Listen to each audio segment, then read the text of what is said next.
Ok, en este video voy a hablar un poco acerca de Axum. ¿Por qué? Porque alguien en Discord me escribió, quería que haga un mini video explicando algunas cosas y dije, bueno, está bien. Algo de Axum sé. Entonces dije, bueno, sí, sí, ¿por qué no? Si ustedes quieren, si ya saben algo de Axum, saben algo de Rust, pueden buscar directamente acá en el GitHub. Esto lo voy a entrar acá. Em, pero sí que ustedes pueden directamente buscar en el GitHub, está subido un ejemplo. em, y bueno, ese ejemplo ya tiene algunas cosas un poquito más avanzadas, por decirlo de una manera, porque ya incluye conexiones con, no sé, tiene estados, tiene Postgres, tiene Redis, no sé, manejo secrets, o sea, manejo cosas. Entonces, digo, ok, quizás está un poquito más avanzado, pero si alguien solamente buscaba un ejemplo de cómo carajo se hace algo en Axum, ahí tiene un ejemplo medio rápido. Por otro lado, ¿qué sería Axum? Axum es un backend web, es un framework, digamos, un framework para hacer backend webs en Rust. Digo que es un framework, pero no en el sentido que podría ser Express, por ejemplo. Express, muchos dicen que es una librería. No, Express es un framework, pero es un framework muy minimalista que incluye cosas muy, muy básicas. En el caso de Axum, digamos que tiene más cosas. Por ejemplo, tema de course lo incluye tema de algunas cosas como el WebSockets o incluye, por ejemplo, versiones como compatibilidad con HTTP, por ejemplo. Eh, no sé, tiene algunas cositas que son distintas. Por ejemplo, te da layers de limited rate y cosas así, por ejemplo. Entonces, es un framework, trae más cosas. Em, También maneja tiene un flujo definido para trabajar con los endpoints. Entonces no podéis hacer lo que se te cante. Pero bueno, también una de las cosas que hay que destacar de Axum es que es propio de Tokio, pertenece al equipo de Tokio. Si nosotros buscamos Axum, Tokyo, Announcement, nos tiene que salir este justamente. Eh, Este es el anuncio de que salió Axum, básicamente. Publican, estamos haciendo un nuevo framework web, lo estamos haciendo nosotros, del equipo de Tokio. Digamos de que Axum no salió de la nada. Consiste en un montón de abstracciones encima de otras cosas. Por ejemplo, Axum existe porque existe Hyper, porque existe Tonic Tower, Tracing, Tokyo. Hay varias capas de abstracción hasta llegar a Axum, ¿sí? Entonces, claro, cuando llega, cuando llega por alguna forma decirlo a Axum, ya hay muchas capas de abstracción. Sin embargo, es uno de los frameworks más ligeros, por decirlo de manera. ¿Por qué? Porque yo lo veo y digo, ok, esto es bastante alto nivel. Esto es un ejemplo, lo vamos a usar este ejemplo. Pero, sin embargo, es algo que rankea en el Power Benchmarks. Eh, no recuerdo, TechMan, creo que es el. No. Eh, Power Bench. Supongo esto seguramente sale, ¿no? Frameworks. Fuck, no quería esto. Framework. Eh, el de Tech and Power, esto. Em, Fuck, no lo quería en inglés. ¿Por qué me lo traduce? Bueno, básicamente está en el top de frameworks que mejor rankean en tema de benchmarking. O sea, no es que está mal posicionado. En general está séptimo, que no es una mala posición. Se fijan, igualmente hay un montón de frameworks de Rust alrededor, ¿no? Por ejemplo, está May, está Ethics, no sé qué cosa. Eh, o sea, pueden usar Hyper directamente en lugar de usar Axum, que es todavía mucho más bajo nivel. Pero Axum está bastante bien. O sea, séptimo puesto. O sea, funciona muy bien, la verdad. Está muy bien posicionado. Entonces, a pesar de que tenemos una capa de alto nivel, es bastante low level, por decirlo de alguna manera. Hay también esto ¿no? De que se considera que es un framework sin macros. Tiene macros, tiene algunas pequeñas macros. O sea, de hecho, se fijan, creo que, no sé si lo dirá, pero tiene algunas mini macros, pero son tan pocas que se lo considera sin macros, porque no quieren mostrar magia. No quieren magia, quieren que sea el código lo más explícito posible, lo más visible posible. Que sea algo sencillo, pero que sea visible, ¿sí? En el caso de. En el caso de, por ejemplo, Rocket, ¿sí? Rocket RS, que es uno de los más famosos. Rocket es viejo, no lo recomiendo hoy en día, no se lo recomiendo a nadie porque no está. No es que no esté mantenido del todo, pero está bastante muerto en sí, o sea, no se lo recomiendo. Pero uno lo ve al principio y dice, ah, mira qué bonito, me recuerda a tal librería, me recuerda a tal framework, es similar a tal otro. Entonces la gente lo asocia con eso, ve macros y dice, ah, es entendible, algo que puedo comprender. Pero no es tan fácil, o sea, no está tan recomendable, la verdad, no está tan bueno.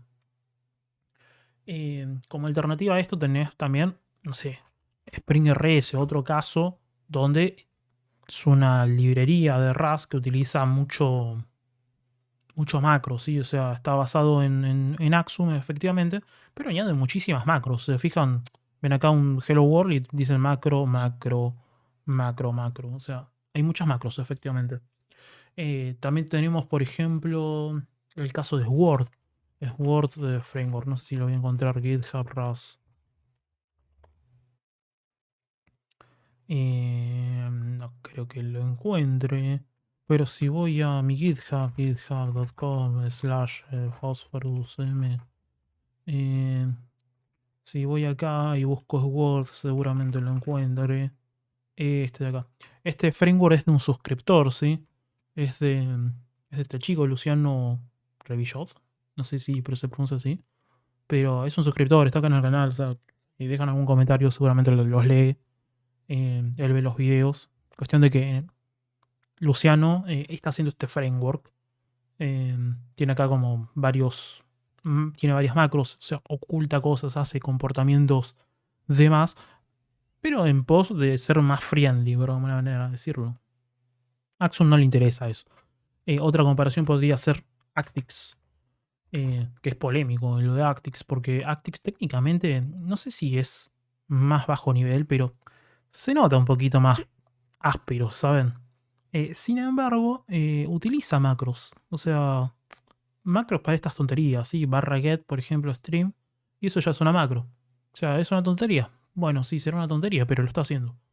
Entonces, tiene algunas cositas, mini pequeñas cositas que tiene de macros, mientras que Axum no tiene casi nada. O sea, hay que activar una feature para tener macros. O sea, imagínense, tiene muy pocas macros. Entonces, tiene cosas muy interesantes Axum. Por ejemplo, esto de la compatibilidad, ¿no? Si nosotros pensamos en cosas que sean compatibles, Axum es muy compatible. Porque es compatible con todo el stack tecnológico de Tokio. Básicamente estamos hablando de Tokio, Hyper, Tower. O sea, todo lo que se base en eso es plugueable con Axum. Entonces, estamos hablando de algo que es muy sencillo de adaptar en sí mismo, ¿sí? Es muy sencillo de adaptar. Por eso existe, por ejemplo, Sword y existe Spring. O sea, son ambos eh, wrappers de Spring de Axum, ¿sí? Entonces, como son wrappers de Axum, eh, demuestra justamente eso, ¿no? Que Axum es demasiado abstraíble. Es una forma. Es muy amigable con ser plug and play. Entonces, bueno, esto es un código básico. Vamos a crear nuestro proyecto con este código básico. Vamos a hacer un cargo new Axum Demo. Vamos a entrar en Axum Demo, efectivamente. Si ustedes son de usar macros, recomiendo instalar esto, cargo expand. Si usan macros, está muy bueno cargo expand porque nos permite debuguear. Yo utilizo un montón, o sea, cargo expand y tengo 30.000 ejemplos, o sea, lo uso muchísimo. Como sea, hay que agregar las dependencias. Cargo add Axum para agregar a Axum como esta librería como dependencia. Se fijan, aquí ya hay algunas features que nos dice, hey, mira que estas features no están activadas. Se fijan, es un framework, trae muchas cosas. Por ejemplo, multipart WebSockets, soporte para HTTP2, no sé, trae cosas, ¿sí? Y además de esto, lo que vamos a hacer es agregar Tokio. Si ustedes quieren las dependencias mínimas de Tokio, están aquí. cargo a Tokyo features, macro, RT multithread. Es todo lo que necesitan. Son 2 features de Tokyo las que necesitan. Pero yo no sé, me parece que es más cómodo escribir full. No lo sé. Entonces agrego las dependencias de full. Voy a abrir el proyecto con mi editor de código. ¿Sí? En este caso va a ser un Visual Studio Code de toda la vida. Vengo aquí, copio esto, pego aquí. Y aquí tengo mi código de ejemplo. Vamos a hacer un primer cargo run. Cargo run nuevamente para ejecutar nuestro proyecto con Axum. ¿Sí? Esto compila, maravilloso. Bien, va bien. Y una vez que tengamos eso, vamos a ir explicando algunas cositas. Por ejemplo, para la gente, ahí compiló, se fijan, ya compiló. Para la gente que viene de alto nivel, esto, los workspace, es un poco intimidante. Vamos a quitarlo porque a la gente de alto nivel le da pánico, ¿sí? Vamos a quitarle esto. Vamos a importarlo directamente. Más fácil. Entonces, ahí lo importamos como toda la vida. Y bueno, ¿qué está pasando aquí? Tenemos una primera macro. Tenemos una macro que es Tokyo Main. ¿Qué significa esto Tokyo Main? Bueno, en RAS no tenemos un runtime asíncrono por defecto. Entonces, como no tenemos un runtime asíncrono por defecto, tenemos que agregar un runtime para sincronismo, ¿sí? En otros lenguajes, por ejemplo, en Node, bueno, en JavaScript. En JavaScript tenemos el event loop. El event loop funciona con V8 y libv, ¿sí? Tenemos 2 librerías que se juntan para lograr el asincronismo de JavaScript. Maravilloso. Ahora bien, ese es un modelo de pensamiento de asincronismo, el event loop. Vamos a movernos a Go. En Go tenemos que trabajar a través de GoRoutines. Es otro modelo totalmente distinto de pensamiento. Nos movemos a Java. Estamos trabajando con futures y streams. Entonces tenemos que pensarlo a través de ese sistema, ¿no? Un future, un stream, un flux, etc. Entonces lo pensamos en esa forma y nos tenemos que mover a otro más. Por ejemplo, la forma en que funciona el asincronismo en C o en C++. Totalmente distinto. O sea, nuevamente, vamos cambiando de lenguaje y el asincronismo cambia mucho. ¿Y por qué sucede esto? Porque no hay una forma definida de cómo trabajar las cosas, ¿sí? Dependiendo del caso de uso, es posible que elijamos un caso o el otro. ¿Por qué? Porque, por ejemplo, el event loop es muy cómodo, pero no es muy performante. Entonces, en algunos casos usamos GoRoutines, usamos quizás un future, porque decimos es un punto intermedio, una abstracción, una orientación a objetos, lo que ustedes quieran.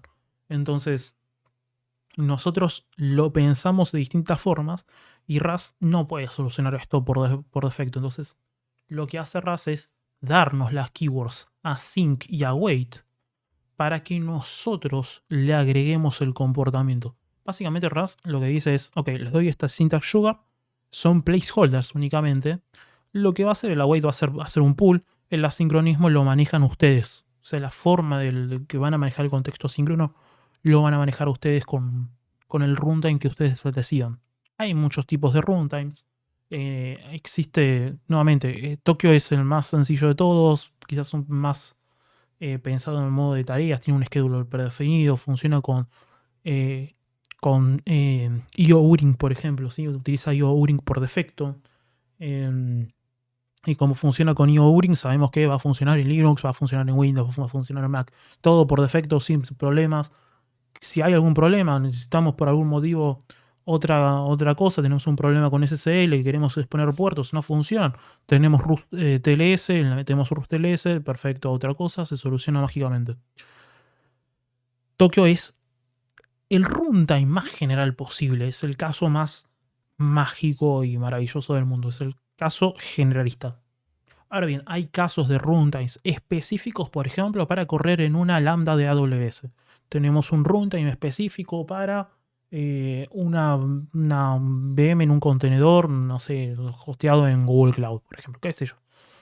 Hay algunos específicos, como en Bazel, por ejemplo. Vamos a ver en Bazel. Vamos a poner RAS, porque si no, no me va a salir. Embajada, what the fuck, Google. Pero bueno, tenemos distintos tipos de runtimes. Este, por ejemplo, en BASI es un tipo de runtime que funciona en IoT, ¿sí? O sea, para no STDs, básicamente. Para electrónicos. Entonces, si se fijan, es muy parecido. O sea, Sync, FN, Main, cambian algunos detallitos, alguna pequeña cosa. Pero la idea general es, nosotros les damos el async, el await, ustedes le dan el comportamiento que deseen. Y además de eso,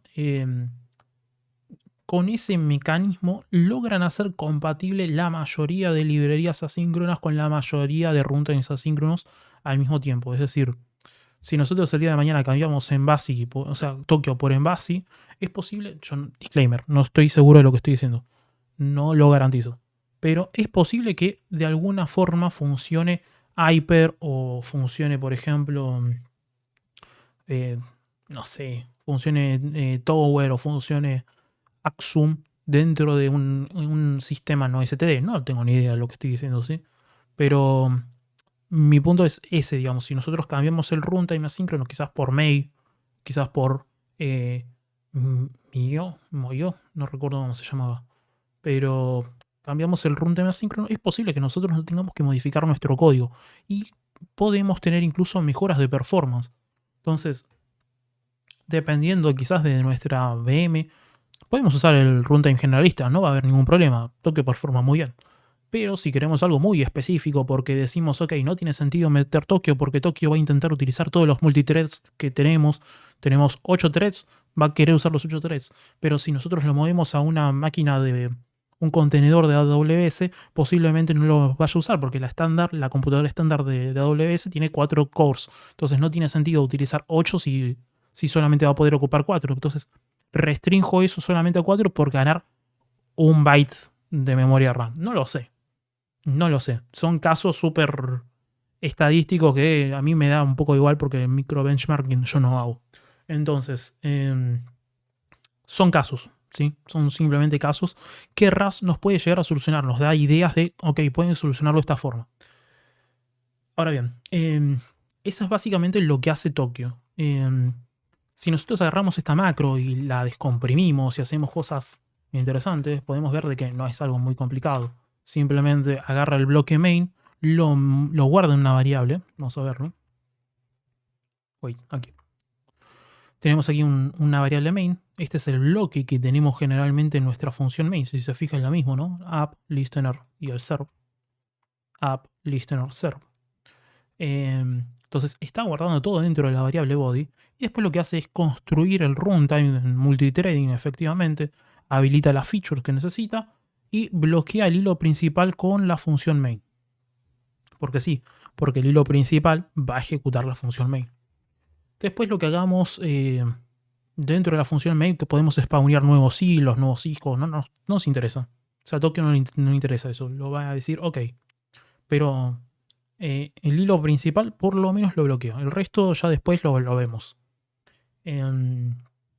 Eso significa de que Tokio, por defecto, no es bloqueante. Es decir, nosotros podemos crear un multithreading con un schedule no bloqueante, pero sí lo podemos bloquear. Es decir, con todas las implementaciones de Tokio vamos a ver de que no bloqueamos.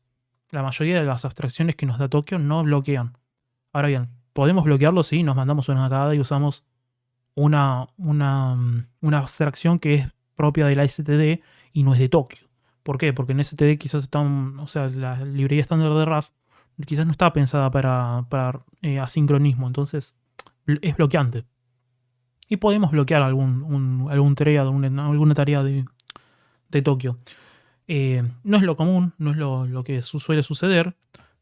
Puede pasar, sí, pero tenés que ser un poquito tonto. O sea, tenés que no fijarte nada, no te tiene que importar nada para hacer eso. Porque alguien que revisa un poco el código se va a dar cuenta enseguida, ¿sí? Entonces, puede pasar, sí, es muy complicado que pase también. Eliminando eso, ya si avanzamos, la primera línea, la 10, lo que tenemos es el router. ¿Qué es el router? Si nosotros pensamos de alguna forma en el funcionamiento de Axum, lo que nos estaría diciendo es de que Axum tiene como protagonista la clase, la abstracción principal de Axum es el router. El router funciona como con un patrón composite, no sé si lo conocen, pattern design. El patrón de diseño composite lo que es en base a un árbol, básicamente. Entonces, cada vez que nosotros le metemos una ruta, cada vez que le metemos un estado, un middleware, lo que sea, va a empezar a hacer como enrutamientos de decir, ok, por ejemplo, barra users, tengo 4 endpoints. Tengo un endpoint de get, un endpoint de put, uno de delete. Después, no sé, le meto un middleware. Entonces digo, ok, dentro de users requiero un middleware específico. Entonces hace como un enrutamiento, una lista de endpoints y cosas que cuando nosotros ejecutamos esta función serp, lo que va a pasar es que va a buildear el router, es decir, va a juntar el composite y ya va a tener todas las estructuras de alguna forma simplificadas para que cuando nosotros accedamos al endpoint no tenga que volverlo a construir, sino que ya está construido. Y de esa forma evita, digamos, un problema de tener demasiadas funciones alocadas en memoria y todo eso. Entonces, digamos, el diseño interno que tiene Axum es bastante inteligente en realidad. Está bastante bien. En general, así es como funciona Axum por dentro. O sea, si nosotros nos ponemos a ver cómo funciona el router, qué pasa cuando hacemos un SERP, etcétera, sucede esto. Está haciendo un composite y junta todos los endpoints y todas las rutas que hicimos en un único archivo, en una única estructura. ¿Qué más? Entonces, aquí tenemos un router new y acá tenemos un dot router, que esta sería nuestra primera ruta, la ruta slash hello world. Entonces accedemos a raíz, cargo run, localhost, vamos a acceder al puerto 3000, porque si se fijan aquí en la línea 14, yo lo que estoy haciendo es crear un puerto. Le digo, ok, bindeame el puerto 3000 del localhost y utilizarlo para levantar la aplicación, ¿sí? Para levantar el endpoint. Entonces yo accedo aquí y acá tenemos nuestro Hello World. Maravilloso. Y ustedes seguramente una de las primeras cosas que van a decir es, quizás la gente que tiene más experiencia, es cómo compartir un estado, cómo compartir una base de datos. Hay dos formas de hacerlo, al menos de forma sencilla. Yo lo que pienso, ¿sí? La primera la voy a explicar muy de forma asquerosa. No hagan esto, ¿sí? O sea, tenemos que hacer un static mode con una variable hello, por ejemplo, y le ponemos hello world. Perfecto, esto no buildea porque le falta el tipo, ¿sí? Le falta ponerle que es un static str. Todas las variables estáticas se tienen que poner tipo. Esto lo explico en el video, creo que 6, 7 del curso, ¿sí? O sea, explico qué carajo significa static, cómo se define una variable estática y lo que se puede hacer con esto. Entonces, si yo accedo a esta variable aquí, me va a dar un error, ¿sí? Vamos a leer el mensaje de error. Lo que me va a decir es, estás usando un static dentro de un contexto concurrente, ¿sí? Me va a decir que esto no tiene sentido. Dice, mutable static can be mutated by multiple threads. Aliasing violations or data races will cause undefined behavior. Entonces, lo que nos está diciendo es, si tenés un estado global estático y modificás ese estado global estático, como aquí, con el mut, lo que puede llegar a pasar es que te comas un data race y te vas a querer morir. El data race es un problema bastante complicado de solucionar, ¿sí? Digamos, en otros lenguajes es algo que te ocasiona problemas. No es algo que no se pueda solucionar. Si lo tenés más o menos a la vista, lo solucionás. Si es algo que trasciende a ti, que es un problema que heredaste de otra persona, que lleva tiempo ahí, que nadie se dio cuenta hasta ahora y justo estalla cuando llega a producción y tú estás en producción, pues te quieres morir. Entonces, nuevamente, esto no hay que hacerlo, pero solamente para mostrar que se puede, vamos a poner un unsafe y con el unsafe vamos a compilar de nuevo. Si se fijan, compiló y ahí estoy accediendo a mi variable estática hello world, ¿sí? Nuevamente, esto no se tiene que hacer, pero esta sería una de las primeras formas, hacer una variable singleton, es un singleton pattern design. Tenemos un valor singleton que es nuestra única fuente de la verdad. Y aquí en este singleton maravilloso, en esta variable maravillosa, nosotros almacenaríamos la base de datos, almacenaríamos el Redis, no sé, la información que necesitemos, básicamente, ¿sí? ¿Está buena esta idea? Para nada. Para nada.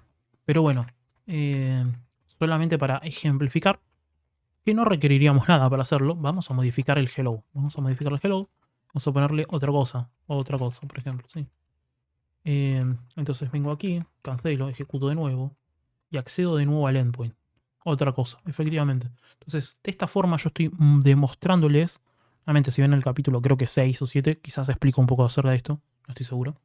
Pero básicamente estoy accediendo a una variable estática y la estoy modificando y estoy pudiendo acceder a ella a través de los endpoints. Esto es una pésima idea, no lo hagan. ¿Hay formas más inteligentes de hacer lo mismo? Sí, hay formas más inteligentes. Por ejemplo, con Lazy Static.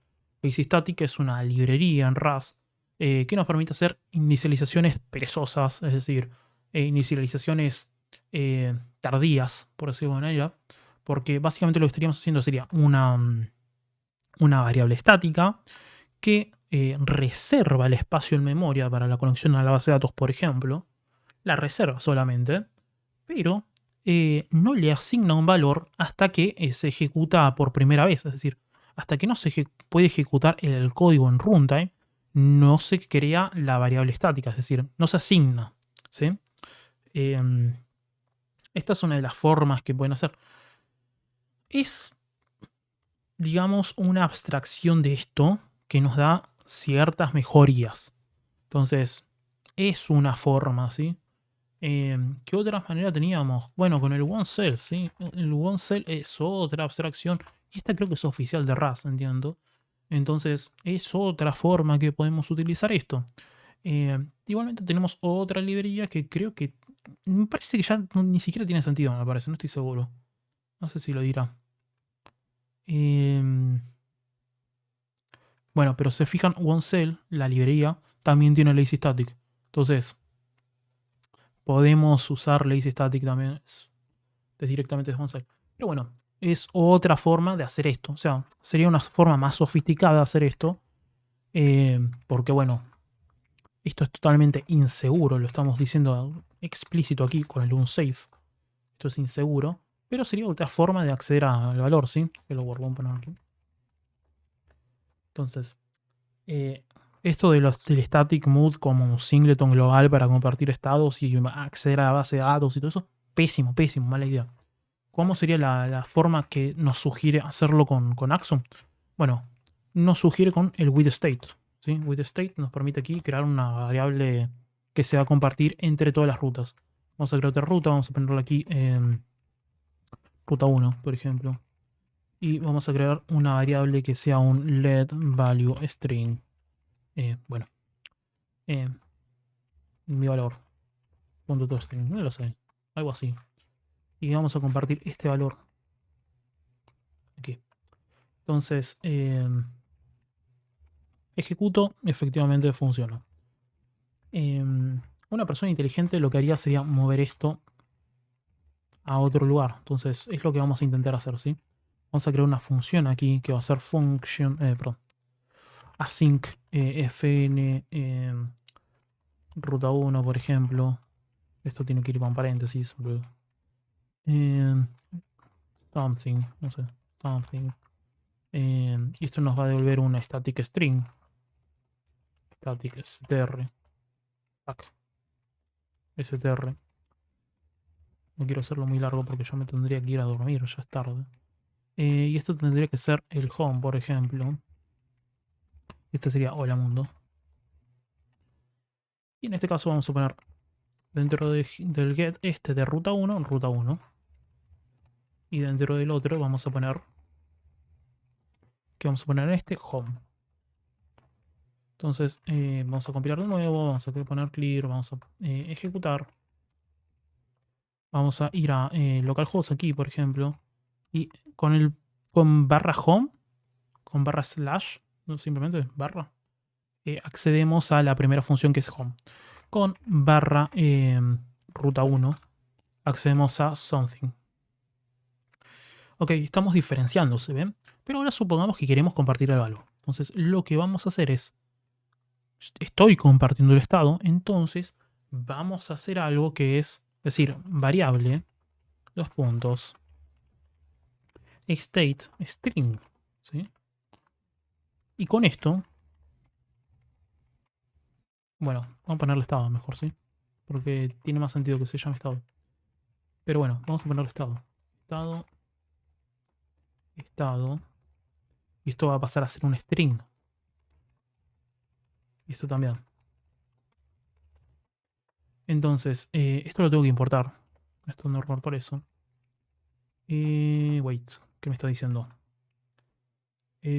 Perfecto. Bueno, algo que nos dice, si lo estoy, se fijan, yo lo estoy importando y lo estoy trayendo de algo llamado extract, ¿sí? Esto es un concepto muy de RAS, ¿sí? Tanto en RAS, o sea, tanto en Actix como en Axum, existe, bueno, Actix, Axum y otros, un montón de frameworks, como puede ser Sword, como puede ser Spring, existe el concepto de extractor, ¿sí? ¿Qué es un extractor? Básicamente es una cosa que obtenemos directamente desde la ruta, ¿sí? Es decir, tenemos Axum que nos está proveyendo de algo, de un tipo de algo de información, y nosotros lo extraemos directamente de la request, ¿sí? En este caso estamos extrayendo el estado de la request, o bueno, el estado que provee el backend con el state. Entonces, dentro de state, en este caso hay un string dentro, ¿sí? Es como si fuese una tupla. Entonces, si vemos la definición del state, es eso, es una estructura de tipo tupla, ¿sí? Es genérica, por supuesto, es un genérico, pero eso al final es una tupla. Entonces, ¿cómo accedemos a una tupla? No sé si en el capítulo 10 lo explico, o 20, pero con el punto 0, ¿sí? Con el punto 0 entramos a la tupla. Entonces, accedemos al elemento de la tupla y retornamos el string. Ejecuto, cargo run y ahí va mejor. En teoría, a ver, ¿dónde está? Acá. Estoy accediendo a ruta 1 y tengo mi valor. Si accedo a home, mi valor también. Entonces, efectivamente el estado están las dos rutas al mismo tiempo. Ahora bien, ¿hay forma más civilizada de hacer esto? Sí.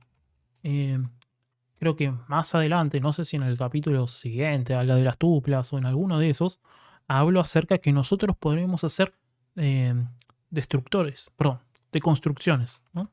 Entonces podemos desconstruir, vamos a hacer state, porque nosotros sabemos que esto es una tupla, entonces como es una tupla, simplemente la extraemos, desestructuramos la tupla y extraemos el valor que tiene dentro, en este caso el string. Entonces, esto funciona. Y queda más prolijo, porque al final le eliminé un carácter que estaba medio raro, ¿no? O sea, nadie sabe que es un punto cero, suena raro. Entonces, de esta forma queda un poquito más ligero, más sencillo de leer. ¿Cuánto llevo? 33 minutos, me quiero morir. Vamos a tratar de simplificarlo más. Entonces, de esta forma yo tengo mi estado global compartido. Ahora, supongamos que yo quiero modificarlo. Vamos a crear otra ruta más que va a ser modificar. Entonces, en esta ruta modificar, vamos a crear otra ruta más aquí. Ruta modificar. Y vamos a usar la función modificar. Modificar. En esta ruta de aquí, yo lo que voy a plantear es modificar el estado. Entonces, ¿cómo podemos hacer eso? Bueno, capítulo 50-40 del curso, yo hablo acerca de los Smart Pointers. En RAS, nosotros tenemos muchos Smart Pointers. Y el que se sugiere generalmente para esto son los args y los mutex. ¿Por qué? Porque el mutex lo que representa es un Smart Pointer, nuevamente. ¿Qué es un Smart Pointer? Es algo que es un puntero inteligente, es decir, se puede modificar directo a una referencia en memoria, pero el Smart Pointer requiere una forma para acceder a ese valor. Entonces, cuando nosotros accedemos a ese valor, lo que sucede es que contiene toda la lógica ya encapsulada para saber si nos permite o no modificar ese valor. Muy simplificadamente lo que estoy diciendo es eso, es una abstracción, es un tipo de dato que nosotros le pasamos el string y nos impide en un momento tener problemas. ¿Por qué? Porque si no metemos esto y modificamos el valor directamente, que en RAS nuevamente no se puede hacer, supongamos que lo podemos hacer, estaríamos teniendo problemas nuevamente de data races, de violaciones de aliasing. Entonces, como estamos haciendo eso, es un problema que puede ser grave, ¿sí? En el caso de RAS, nos ahorra ese problema desde base y nos dice, hacelo bien. La forma de hacerlo bien es con un mutex, ¿sí? El mutex lo tenemos que importar de Tokio. Vamos a importarlo de Tokio y nos da un error nuevo. ¿Por qué? Porque nos dice que estabas buscando un string y encontré un mutex. Entonces, es verdad, vamos a seguir el juego, ¿sí? Entonces, le pasamos aquí el mutex. Lo que nos estaba diciendo es eso, básicamente, ¿sí? O sea, nos dice, para estas dos cosas, estás esperando un string, no un mutex. Entonces, le escribimos el mutex y ahora podemos acceder al string. Perfecto, y ahora me dice, hey, pero fíjate que hay un mismatch de tipos.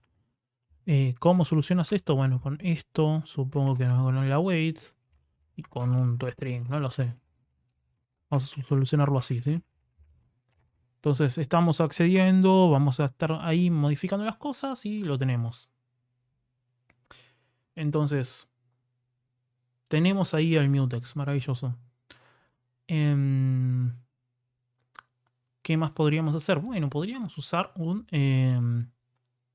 nos va a dar un error, ¿no? Si se fijan, ya está chillando por todos lados, ¿no? Nos dan problemas. ¿Por qué? Porque básicamente Mutex no tiene clon, ¿sí? Si nosotros entramos en la implementación de Mutex, Mutex no implementa el derive clone. ¿Por qué es importante el derive clone? Porque para contextos de asincronismo no podemos tener múltiples referencias mutables al mismo tiempo. Es decir, Mutex nos permite de alguna forma modificar el valor entre múltiples threads, pero no se multiplica. Es decir, si nosotros se lo pasamos a la ruta home, entonces el que tiene el ownership es home. Y como home tiene el ownership, ya no se lo podemos pasar a ruta 1 ni a modificar. Es por eso que el valor, el state, tiene que implementar clon. ¿Sí? RAS nos da una solución al respecto. De hecho, es más, creo que si pasamos el mouse por encima, ya nos da una sugerencia al cómo utilizar un mutex.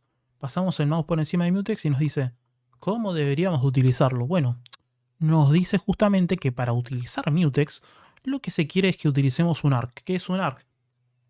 Capítulos 50, 60 del curso. No sé si siquiera si lo subí ya. Pero bueno, ahí en algún momento yo hablo acerca de reference counting, ¿no? En tema de single threads, es un smart pointer que nos permite compartir el valor en el mismo thread múltiples veces, ¿sí? Es como si tuviéramos un mini ownership al fin y al cabo. Sí, lo podríamos ver de esa forma. Pero para contextos multithreading no funciona. Y por eso existe ARC, Atomic Reference Counting. Es un valor de referencia atómico, ¿sí? Un contador de referencias atómico. Esto se puede clonar. ¿Y cuál es la ventaja del RC y del ARC? Que los contadores de referencia no hacen un clonado completo del valor, ¿sí? Lo que hacen es clonar la referencia y de esa forma aligeran el coste. Entonces nosotros podemos acceder directamente al mutex sin necesidad de complicarnos mucho. Entonces hacemos eso, arc new mutex, esta cosa. Me quiero ir a dormir. Con el arc yo puedo acceder a el arc, lo traemos de la STD. Con el arc voy a hacer clonados ligeros y con eso permito de que este valor, mi estado, pueda ser clonado, ¿sí? Entonces ahora tenemos un montón de mutex repartidos entre aquí. nos va a dar un error nuevamente por el sistema de tipos, porque nos está diciendo, hey, estabas esperando un mutex string y estás recibiendo un arg mutex, no son compatibles. Entonces, ¿qué es lo que tenemos que hacer? Vamos a tocar aquí, aquí y aquí, y lo que vamos a hacer es encerrarlo entre cositos y ponerle arg. Perfecto, ahora sí. Ahora tenemos nuestro arg mutex string, súper raro, súper complejo. Lo sé, lo sé. Se supone que ya cuando estemos más avanzados vamos a poder simplificar el estado y dejarlo más facilito para leer, ¿sí? Porque esto es verdad que es un poco feo de leer. Va a ser más sencillo. Esto es solamente el primer capítulo, seguramente haga otro más, en algún momento explicando un poquito de cosas más avanzadas. Pero bueno, este es lo primero, lo primero que tienen que tener en cuenta. Entonces, si yo modifico este estado, vamos a modificarlo, let value igual a estado dot log await. Esto me da un mutex perfecto. Y con el mutex yo ya puedo acceder y modificar el valor. Entonces, vamos a modificar el value con ¿qué le vamos a poner dentro del string? Vamos a poner valor modificado. Tu string. Y después vamos a devolver el valor.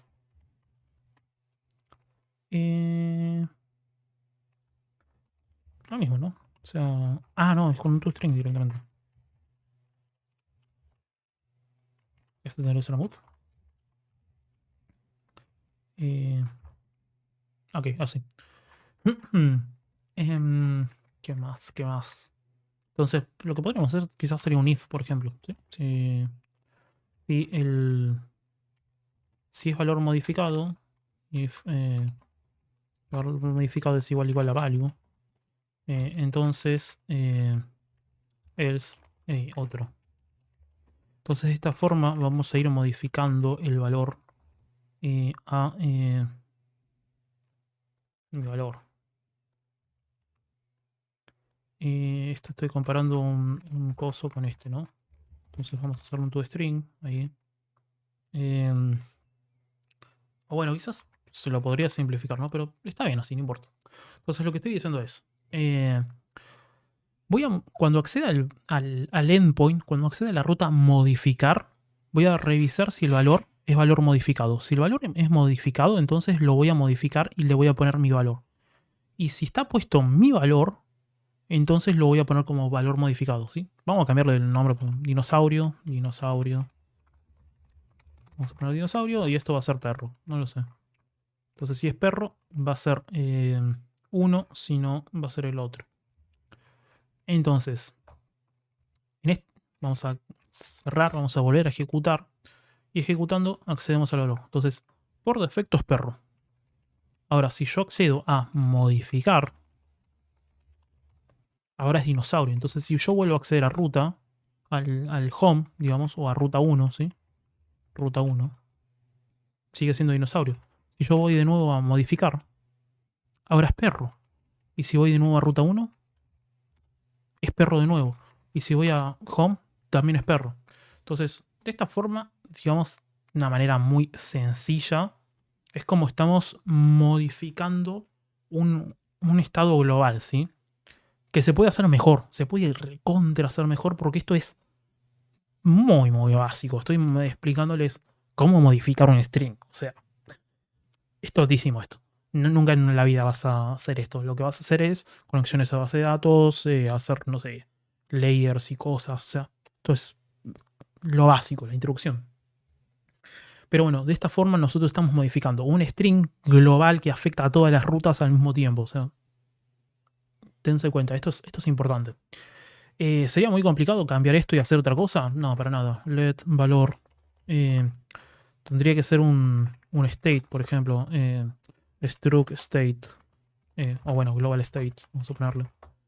Que esto va a implementar derive debug, por ejemplo. Y va a tener mi valor. Y valor va a ser no sé, un string. Entonces podemos hacer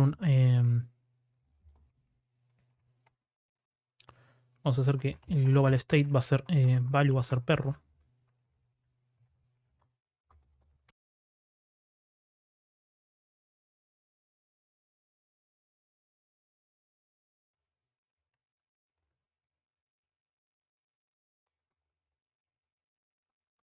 Bien.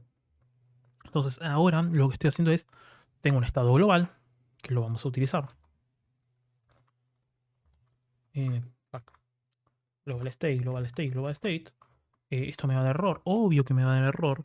Pero porque ahora lo que tengo que hacer es acceder a value. Que me está diciendo que no puedo acceder a un valor en... Vamos a poco. Esto es un toString. Value de esta cosa. Esto lo podría modificarlo quizás. Value queda medio raro. Vamos a ponerle estado mutable. Y esto va a ser punto value.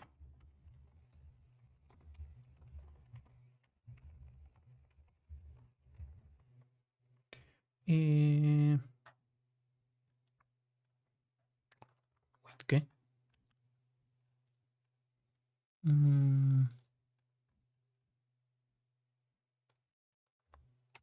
Wait, ¿qué? Ahí. Y esto tendría que ser value, supongo. toString. Pero bueno, con esto, se fijan, yo tengo un estado global que almacena un string. Podría ser otra cosa, ¿sí? No hay ningún problema. Podría ser una base de datos tranquilamente. Pero la idea detrás de esto es, tengo un estado global que se está compartiendo en todos lados, que se está modificando. Que si yo voy, por ejemplo, a modificar, ahora es dinosaurio, y si yo voy a ruta 1, ahora es dinosaurio porque yo accedí a modificar antes. Entonces, eso es lo básico, ¿sí? Tema endpoints. ¿Cómo modifico las cosas? Bueno, get, post, put, lo mismo de siempre, ¿no? O sea, no tiene nada de nuevo esto. Esto me faltó importar. Pero no tiene nada de nuevo. O sea, todos los métodos HTTP que existen son los mismos. O sea, get, post, push, search. O sea, hay 30.000 métodos HTTP. Están todos soportados. O sea, todos funcionan. O sea, si yo explicara cómo es que funcionan estas cosas por dentro.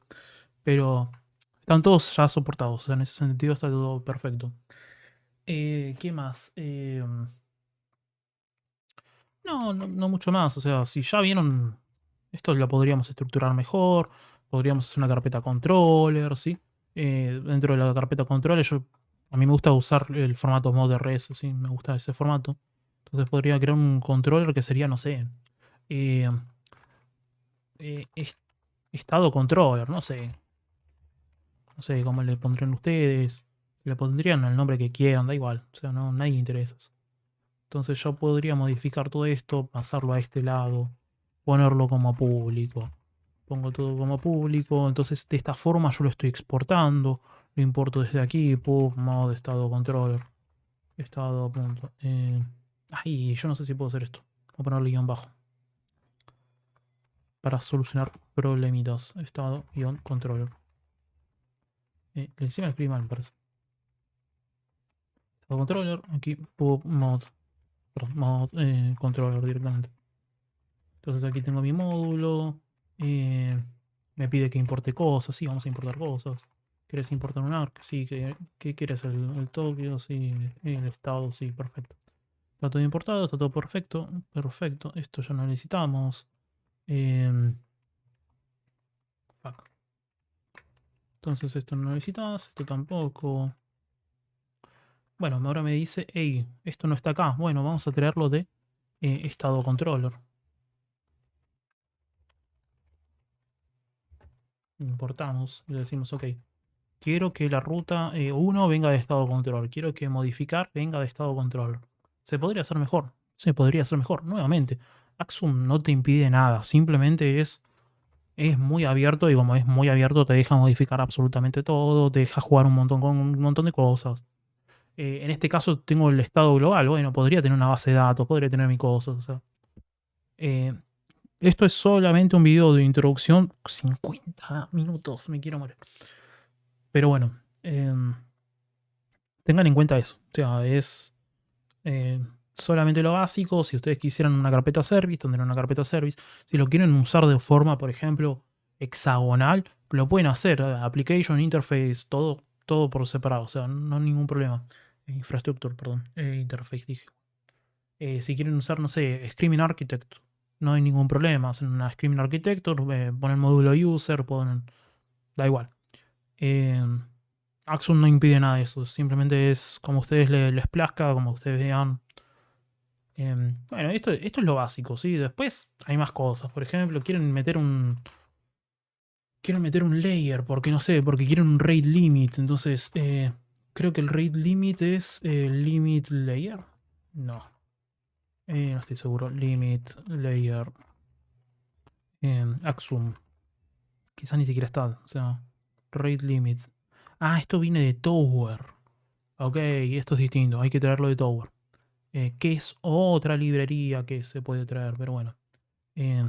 Tower rate limit. Se trae de aquí.